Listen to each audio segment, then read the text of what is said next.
नमस्कार. ॲग्रोवनच्या हवामान बुलेटिनमध्ये आपल्या सगळ्यांचं पुन्हा एकदा स्वागत. उत्तर भारत आणि राज्यातही आज काही भागात थंडी वाढली होती. राज्यात किमान तापमानात घट झाल्याने गारठा कायम आहे. असं असताना या राज्यातील थंडीचं प्रमाण सरासरीपेक्षा कमीच दिसतंय. हवामान विभागानं राज्यातील काही भागात अंशतः ढगाळ वातावरणाचा अंदाज दिला. त्यामुळे तापमानात काहीसे चढउतार राहू शकतात असंही म्हटलंय.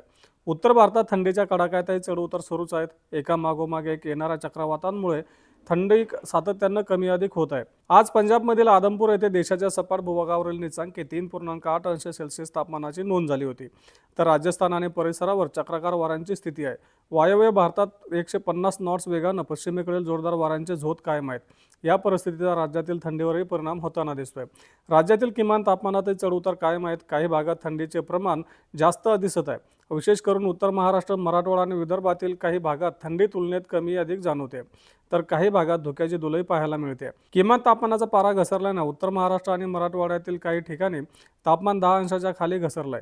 आज निफाड येथील गहू संशोधन केंद्रात 9.2 अंश सेल्सिअस तापमानाची नोंद झाली होती, तर धुळे येथे 9.5 अंशांची नोंद झाली होती. कोकण, मध्य महाराष्ट्र आणि मराठवाड्यात अंशतः ढगाळ हवामानाचा अंदाज आहे.